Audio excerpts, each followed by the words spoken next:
Bienvenidos a Historias para no dormir.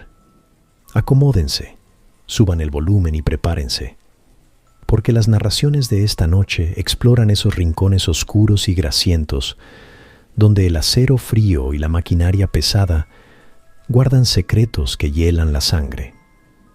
Hoy nos adentramos en el mundo de los mecánicos, hombres y mujeres que con sus manos devuelven la vida a motores muertos, pero que a veces, en el silencio de un taller solitario o en la vastedad de una carretera olvidada, se encuentran con algo más que una simple avería, algo que no se puede reparar con herramientas, algo que rechina como metal contra hueso en la quietud de la noche. Nuestro primer relato nos lleva a un pequeño taller familiar, de esos que han visto pasar generaciones, donde un descubrimiento cambiará para siempre la percepción de un joven mecánico sobre los vehículos que llegan a sus manos. El taller de mi abuelo, el Compás Dorado, no era más que un galerón amplio con techo de lámina en las afueras de San Cristóbal, un pueblo donde el polvo del camino se mezclaba con el olor a diésel y a soldadura. Mi abuelo lo fundó con el sudor de su frente y la grasa en sus manos, y mi padre siguió el legado. Yo, Mateo, era el siguiente en la línea, aunque mis sueños volaban más alto que el humo de un escape averiado. Sin embargo, la vida te ancla, y el taller era mi ancla. Lo que nunca imaginé es que una tarde de octubre llegaría un ancla mucho más pesada, una que amenazaría con arrastrarnos a todos a un abismo insondable. Era un Ford Fairlane del 78, color hueso, o lo que quedaba de él. Llegó en una grúa desvencijada, cubierto de una lona que parecía haber sido usada para envolver algo más que un simple auto. El conductor, un tipo flaco y con ojos huidizos, apenas cruzó palabra. Lo dejó encargado el señor Valdivia, masculló, evitando mi mirada. Pidió que lo revisaran a fondo, que no escatimaran. El nombre Valdivia no me sonaba, y en un pueblo como San Cristóbal, eso era raro. Mi padre, con su parsimonia habitual, solo asintió y le indicó dónde dejar el vehículo, en el rincón más oscuro del taller, ese que siempre olía a humedad y a aceite rancio. Desde el momento en que quitaron la lona, una sensación extraña nos invadió. No era el óxido ni los bollos pronunciados lo que inquietaba, sino algo más sutil. Un silencio particular emanaba del coche, como si absorbiera los sonidos del taller. El interior estaba sorprendentemente intacto, aunque cubierto por una fina capa de polvo rojizo, casi como arcilla seca. Los asientos de vinilo, agrietados por el tiempo, conservaban la forma de alguien que hubiera estado sentado durante mucho tiempo. Y el olor, un aroma dulzón y metálico, como a flores marchitas y sangre vieja, se aferraba al aire, nauseabundo. Mi padre, hombre de pocas palabras y menos supersticiones, frunció el ceño. Este carro ha visto mejores días y peores noches, me temo, murmuró, más para sí mismo que para mí. Decidimos empezar por lo básico al día siguiente. Esa noche cerré el taller como de costumbre, asegurándome de que todo estuviera en orden. La silueta del Fairlane bajo la mortecina luz de la luna que se filtraba por una claraboya rota parecía más una bestia dormida que un automóvil. A la mañana siguiente, el olor era más intenso. Abrimos puertas y ventanas para ventilar, pero el aroma persistía, pegajoso. Comenzamos con el motor. Al levantar el pesado capó, una bocanada de ese mismo olor nos golpeó con fuerza. No había nada obviamente fuera de lugar, más allá del abandono. Cables resecos, mangueras cuarteadas, el bloque del motor cubierto de ese polvo rojizo. Fue cuando mi padre intentó girar el cigüeñal con una llave de fuerza que escuchamos el primer sonido extraño. No un chirrido metálico, sino algo más orgánico, un crujido sordo, como huesos viejos acomodándose. Nos miramos, extrañados, pero lo atribuimos al óxido interno. Los problemas reales comenzaron esa tarde. Estaba yo solo en el taller. Mi padre había ido al pueblo por refacciones. Mientras trabajaba en la suspensión del Fairlane, juraría que escuché un susurro proveniente del interior del auto, tan bajo que dudé si era real o producto de mi imaginación y el cansancio. Me acerqué, pegué el oído a la ventanilla del conductor. Silencio, solo el eco de mis propias pulsaciones. Debo estar volviéndome loco, pensé, pero la sensación de ser observado no me abandonaba. Al caer la noche, decidí revisar el maletero. La cerradura estaba atascada. Tuve que usar una barra para forzarla. Cuando finalmente se dio con un chasquido metálico, la tapa se levantó lentamente, como con desgana. El interior estaba vacío, pero el olor allí era casi insoportable, y el polvo rojizo era más denso, cubriendo cada rincón. En el centro, sin embargo, había una marca, una silueta más oscura, como si algo grande y pesado hubiera estado allí durante mucho tiempo, dejando su impronta. Era vagamente humanoide. Un escalofrío recorrió mi espalda. Los días siguientes fueron un descenso lento hacia la inquietud. Herramientas que dejábamos sobre el banco de trabajo aparecían en el suelo, a veces cerca del Fairlane. Pequeños objetos, tuercas, tornillos, desaparecían para luego ser encontrados en lugares ilógicos, como dentro de un neumático viejo o sobre el tablero del coche. El perro del vecino, un pastor alemán que solía merodear por el taller, se negaba a acercarse al Fairlane. Se paraba a una distancia prudencial, ladrando con el pelo erizado, hasta que lo ahuyentábamos. Una noche me quedé hasta tarde, tratando de adelantar trabajo. La radio del taller, una vieja Philips que apenas sintonizaba 2 emisoras, comenzó a emitir estática, luego un murmullo bajo, casi como una oración en un idioma desconocido.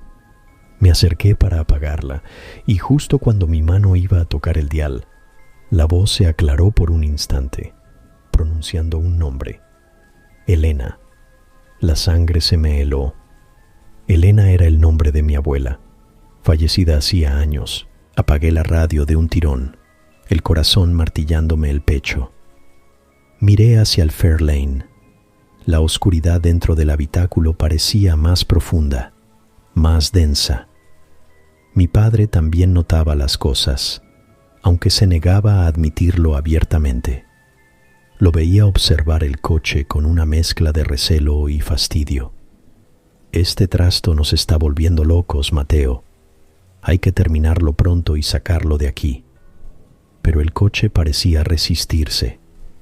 Cada reparación era una lucha. Las piezas nuevas no encajaban, los tornillos se falseaban, las herramientas se rompían, y el olor nunca se iba. La culminación llegó una madrugada lluviosa. Me despertó un ruido proveniente del taller, un golpeteo rítmico, metálico.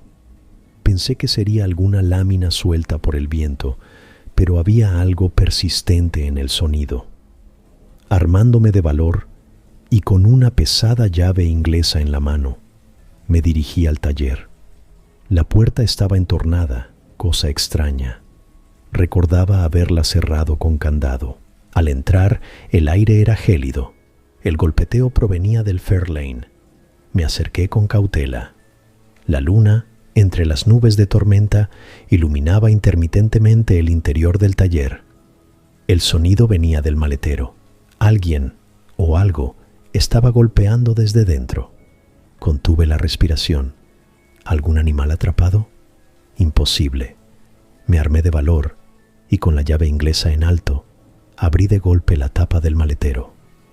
Dentro no había nada, solo ese polvo rojizo y la silueta oscura, pero el golpeteo no cesó. Provenía de debajo del coche. Me agaché, enfocando la luz temblorosa de mi móvil. Lo que vi me hizo retroceder ahogando un grito. Un par de ojos, amarillentos y opacos, me devolvían la mirada desde la oscuridad bajo el chasis. No eran ojos de animal. Eran humanos, o lo habían sido, y estaban fijos en mí. Antes de que pudiera reaccionar, una mano esquelética, cubierta de ese polvo rojizo, surgió de las sombras y arañó el suelo de cemento, dejando marcas profundas. Salí de allí corriendo, sin mirar atrás. Desperté a mi padre, balbuceando lo que había visto. Al principio me tomó por loco, pero al ver mi terror genuino, algo en su expresión cambió. Juntos, armados con machetes y crucifijos, mi padre no era religioso, pero en momentos así, hasta el más escéptico busca amparo. Volvimos al taller. No había nada debajo del coche, ni ojos, ni mano, ni rastros. Solo el silencio y el persistente olor dulzón, pero el ambiente era más opresivo que nunca. Esa misma mañana, sin decir una palabra más, mi padre enganchó el Fairlane a nuestra vieja camioneta y lo remolcó hasta el Barranco de las Ánimas, un lugar del que se contaban historias de aparecidos y cosas peores. Lo despeñamos sin contemplaciones. El sonido del metal retorciéndose al estrellarse contra las rocas fue casi un alivio. Nunca supimos quién era el señor Valdivia, ni por qué nos dejó ese coche. Nadie vino a reclamarlo. Con el tiempo, intentamos olvidar, pero hay cosas que se adhieren a la memoria como la grasa vieja. A veces, en las noches de tormenta, cuando el viento azota las láminas del taller, creo escuchar un leve golpeteo metálico, y ese olor dulzón y nauseabundo parece flotar fugazmente en el aire. El compás dorado sigue funcionando, pero ya nada es igual. Cada vez que llega un coche viejo y cubierto de polvo, una parte de mí teme encontrar de nuevo ese silencio expectante, esa mirada vacía que espera en la oscuridad. Aterrador, ¿verdad? La forma en que ciertos objetos pueden impregnarse de las vivencias o de las presencias de sus dueños. Uno nunca sabe qué historias arrastra un vehículo que ha recorrido tantos caminos. Pero dejemos por un momento los talleres familiares y adentrémonos en la soledad de las carreteras secundarias, donde un mecánico de auxilio vial descubre que algunas llamadas de emergencia deberían quizás quedarse sin respuesta. Me llamo Ismael y durante 15 años trabajé para Grúas El Cóndor, cubriendo principalmente la zona serrana al este de la ciudad. Carreteras solitarias, curvas traicioneras y noches tan oscuras que la única luz era la de tus propios faros y las estrellas, cuando la niebla lo permitía. Había escuchado 1000 historias de la carretera. La niña de la curva, el tráilero fantasma, luces misteriosas en el cielo. Patrañas, pensaba yo. El verdadero terror eran los conductores ebrios o el riesgo de un deslave. Hasta esa noche, en el kilómetro 87 de la vieja carretera a Mineral de la Plata, recibí la llamada pasadas las 2 de la madrugada. Un vehículo averiado, sin más detalles. La operadora sonaba nerviosa. Dijo que la comunicación se cortaba, normal en esa zona. Tomé mi unidad, una Ford F350 con el brazo hidráulico reluciente bajo la luna menguante, y me adentré en la sierra. El aire era frío y olía a pino y a tierra mojada. La niebla empezaba a bajar de las cumbres, espesa como algodón sucio, devorando la carretera tramo a tramo. El kilómetro 87 era un tramo especialmente aislado, un pequeño valle encajonado entre cerros pelones, sin una sola casa o poste de luz en varios kilómetros a la redonda. Era conocido por la densa neblina que se formaba allí, casi perenne. Al llegar, tuve que reducir la velocidad al mínimo. Mis faros apenas penetraban la muralla blanca. Buscaba con la mirada algún reflejo, alguna luz de emergencia. Nada. Estaba a punto de llamar a la central para confirmar la ubicación cuando lo vi. Un coche antiguo, un Chevrolet Bel Air de los años 50, color negro mate, detenido a un lado de la carretera, con las luces apagadas. Estaba extrañamente bien conservado para estar abandonado en un lugar así. Me detuve detrás de él. Encendí mis torretas ámbar, cuya luz se difundía extrañamente en la niebla. Bajé de la grúa. El silencio era absoluto, solo interrumpido por el goteo de la condensación desde los árboles cercanos y el lejano aullido de un coyote. «Buenas noches», llamé, mi voz sonando amortiguada. «¿Necesita ayuda?» No hubo respuesta. Me acerqué al Bel Air. Las ventanillas estaban cubiertas de vaho por dentro. Toqué el cristal del conductor. «Hola, ¿hay alguien ahí? Soy de la grúa». Una mano delgada y pálida apareció de golpe en el interior del cristal, limpiando un círculo en el vaho. Pude ver un ojo, solo uno, mirándome. Un ojo oscuro, sin brillo, que parecía absorber la poca luz. Me sobresalté, retrocediendo un paso. La puerta del conductor se abrió con un chirrido lento y quejumbroso. Del coche descendió una mujer. Era alta, vestida con un anticuado vestido negro que parecía absorber la luz. Su cabello, también negro, caía lacio sobre sus hombros. Su rostro era pálido, casi translúcido en la neblina, y sus ojos eran profundos, oscuros, y tenían una tristeza insondable. No dijo nada, solo me miraba fijamente. «Buenas noches, señora», repetí, tratando de mantener la calma. «Recibimos una llamada. ¿Su coche está averiado?» Ella asintió lentamente, sin apartar la vista de mí. Su mirada era penetrante, incómoda. Sentí un frío que no era solo por la temperatura de la sierra. «¿Qué le ocurre?», pregunté, acercándome un poco. El olor que emanaba de ella y del coche era peculiar, a tierra húmeda y a algo más, algo dulzón y rancio que no podía identificar. «No arranca», susurró. Su voz era apenas audible, como el roce de hojas secas. Abrí el capó de mi grúa para sacar mis herramientas. «¿Puede abrir el suyo, por favor?» Ella no se movió. Seguía mirándome. «Señora, necesito revisar el motor».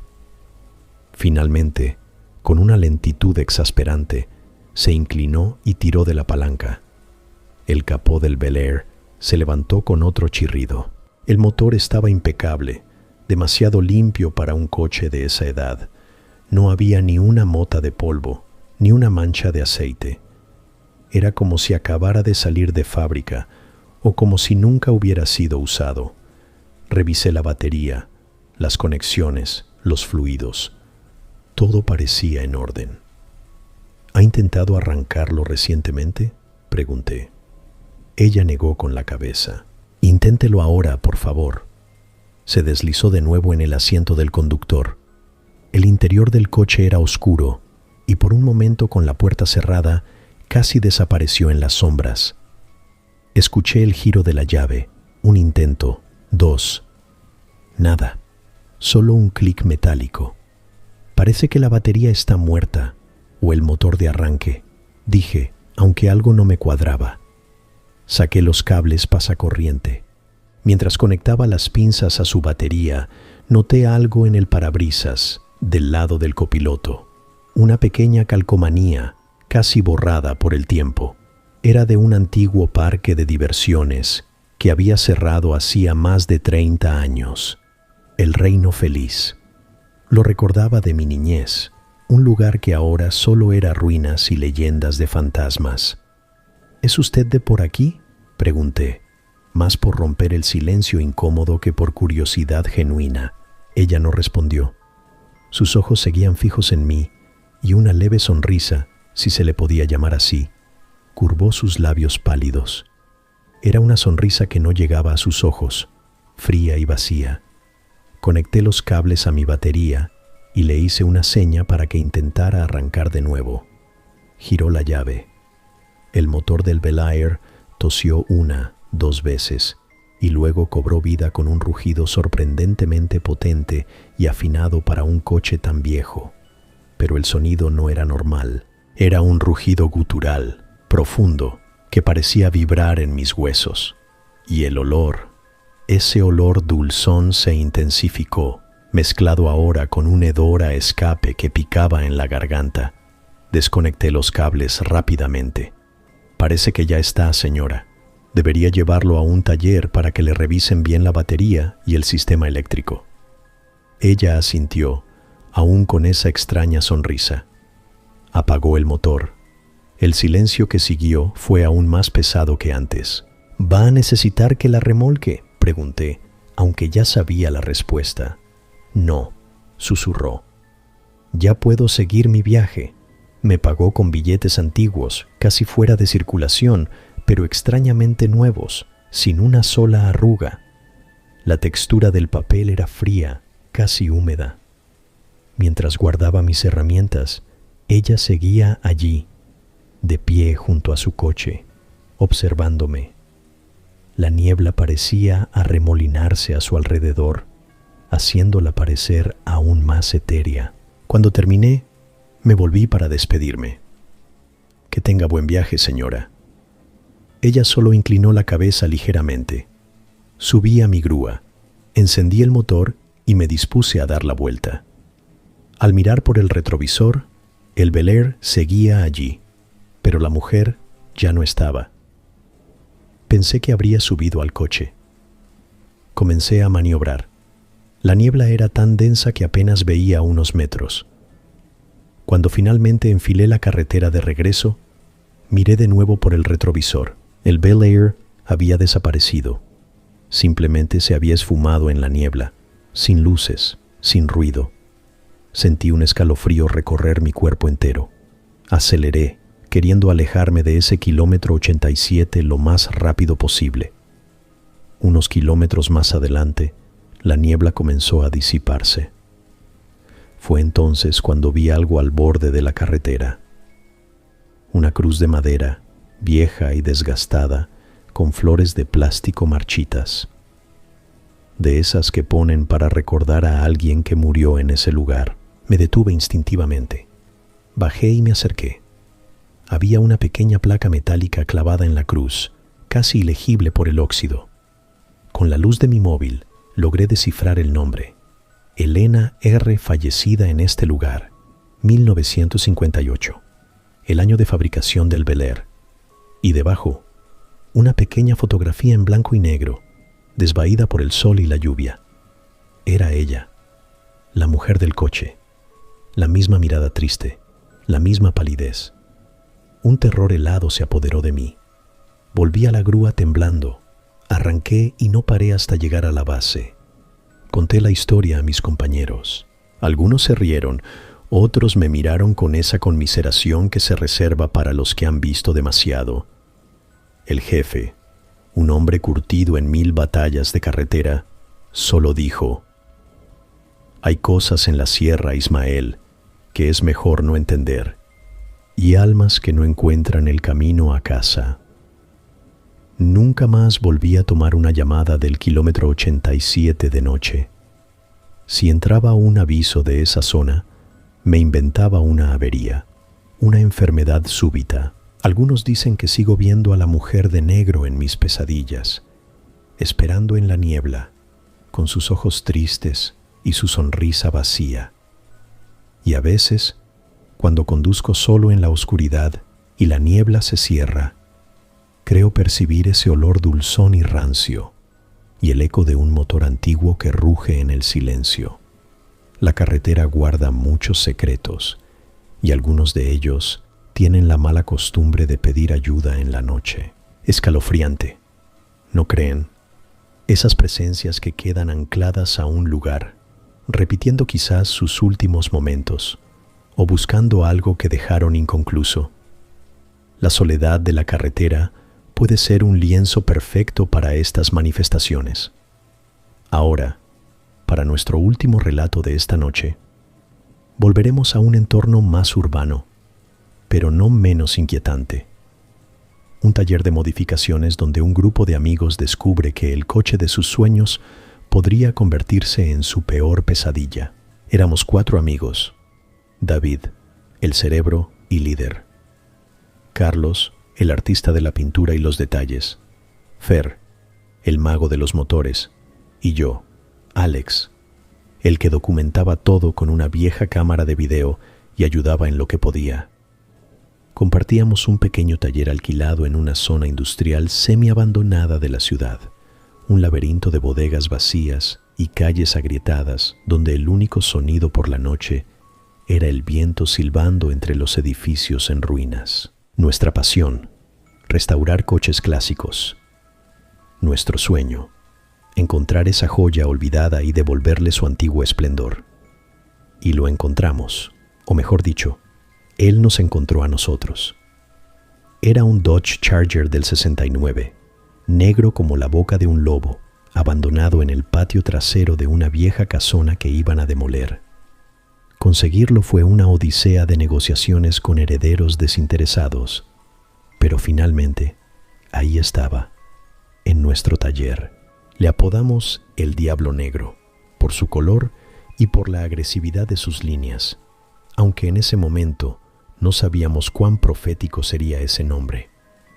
El coche estaba en un estado lamentable por fuera: óxido, pintura descascarillada, neumáticos podridos. Pero por dentro, extrañamente, estaba casi intacto. Los asientos de cuero negro, aunque polvorientos, no tenían rasgaduras importantes.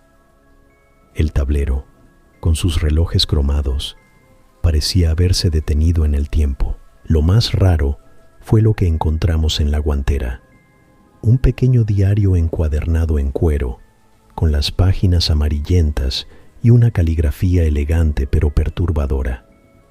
Contaba fragmentos de la vida de su anterior dueño, un tal Julián, un hombre obsesionado con la velocidad, la noche y rituales extraños.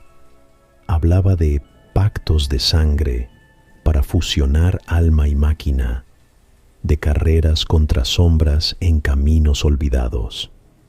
Al principio nos reímos, pensamos que era la fantasía de algún excéntrico. Guardamos el diario y nos pusimos manos a la obra. La restauración comenzó con entusiasmo. Desmontamos el coche pieza por pieza.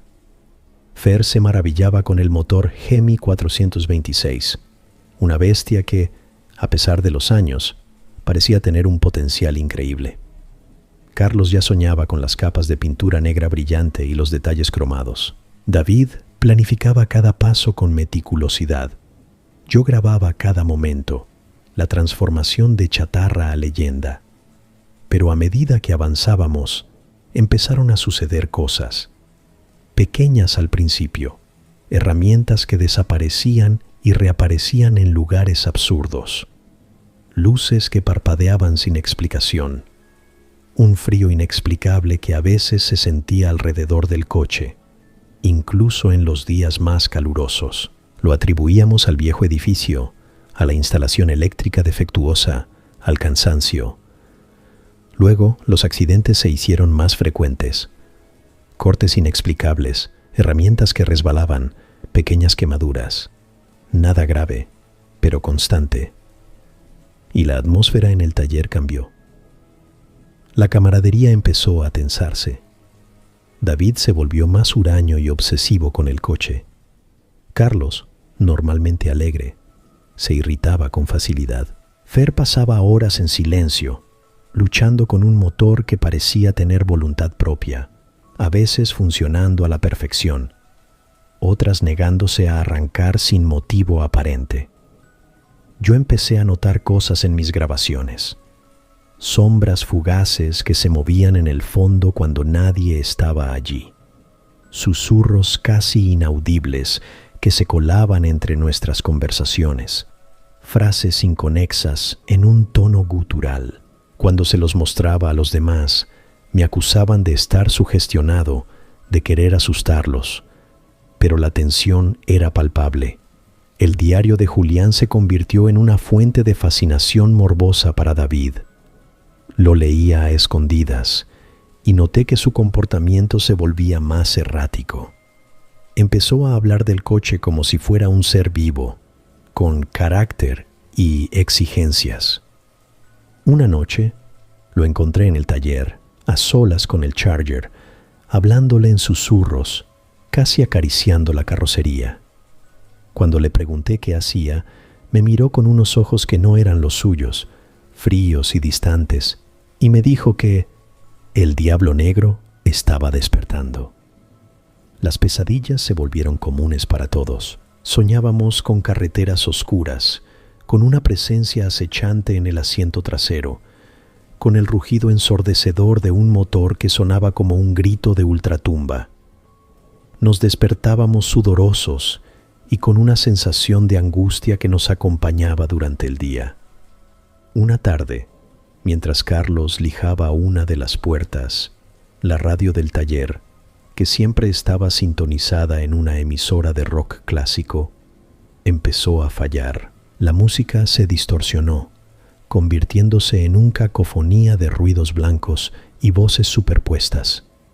Luego, una voz clara y profunda, que no pertenecía a ningún locutor conocido, dijo: «Él quiere sangre para correr». Carlos lanzó la lijadora y salió del taller pálido como un fantasma. Intentamos ignorarlo, seguir adelante. El coche estaba casi terminado.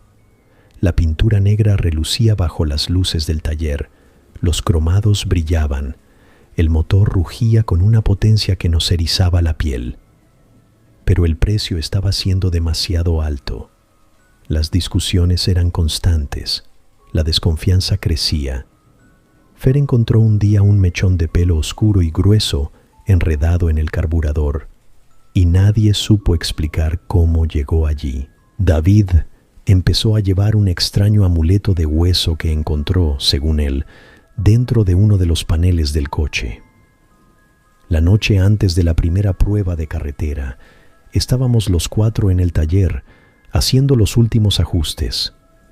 El ambiente era eléctrico, cargado de una tensión casi insoportable. De repente, todas las luces del taller se apagaron de golpe, sumiéndonos en una oscuridad total. Solo la débil luz de emergencia iluminaba la silueta amenazante del Charger. Se escuchó un ruido metálico, como si algo pesado hubiera caído. Luego, un grito ahogado de Fer. Encendimos las linternas de los móviles. Fer estaba en el suelo, junto al coche, agarrándose una pierna. Una pesada llave de cruz había caído desde una estantería alta, golpeándolo con fuerza. Juró que sintió como si alguien la hubiera empujado. Mientras ayudábamos a Fer, David se acercó al Charger. Sus ojos brillaban en la oscuridad con una luz extraña. «Ya está listo», susurró, con una voz que no era la suya. «¿Quiere salir?» En ese momento, las puertas del Charger se abrieron solas, lentamente, con un gemido metálico, como invitándonos a entrar. El pánico nos invadió. Carlos y yo agarramos a Fer y lo sacamos de allí como pudimos. David se quedó atrás, mirando el coche con una expresión de éxtasis y terror. Desde la calle, vimos cómo las luces del Charger se encendían solas, iluminando su interior vacío. Luego, el motor arrancó con un rugido que hizo temblar los cristales de las bodegas vecinas. Nunca volvimos a ver a David. La policía investigó, pero no encontraron rastro de él ni del coche. El taller quedó como lo dejamos esa noche, con las herramientas esparcidas y la sensación helada de una presencia maligna. Años después, escuché un rumor, una leyenda urbana que circulaba entre los aficionados a las carreras clandestinas. Hablaban de un Dodge Charger negro, increíblemente rápido, que aparecía en las noches sin luna en carreteras perdidas, conducido por una figura sombría cuyos ojos brillaban en la oscuridad. Un coche que siempre ganaba y cuyo conductor nunca se dejaba ver. Un coche al que llamaban el Diablo Negro. A veces, cuando paso cerca de aquella zona industrial, todavía siento un escalofrío. Y me pregunto si David encontró lo que buscaba, si logró esa fusión de alma y máquina de la que hablaba el diario, o si simplemente se convirtió en otra pieza más de la oscura leyenda del Diablo Negro, un fantasma más en la carretera, corriendo eternamente hacia la nada. Nosotros tres nunca volvimos a restaurar un coche. Hay pasiones que es mejor dejar enterradas, y sueños que, al despertar, se convierten en la más terrorífica de las realidades. Y así, con el eco de un motor infernal resonando en nuestros oídos, llegamos al final de nuestras historias de esta noche. Desde los secretos ocultos bajo el capó de un coche familiar, pasando por los encuentros espectrales en carreteras olvidadas, hasta las restauraciones que despiertan algo más que metal y cromo. El mundo de la mecánica, como ven, tiene sus propios fantasmas, sus propias leyendas oscuras. Esto ha sido todo por hoy en Historias para no dormir. Esperamos que estas narraciones hayan perturbado su calma y les hagan mirar 2 veces al viejo coche estacionado en la oscuridad o al reflejo en el retrovisor en una noche solitaria. Si estas historias les han erizado la piel, no olviden darle me gusta a este video.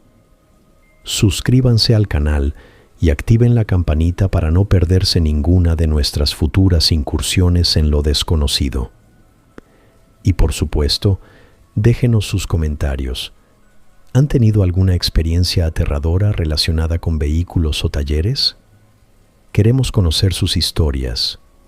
Quizás la próxima narración sea la suya. Hasta entonces, conduzcan con cuidado, revisen bien sus motores y, sobre todo, intenten no quedarse varados en la oscuridad. Dulces pesadillas.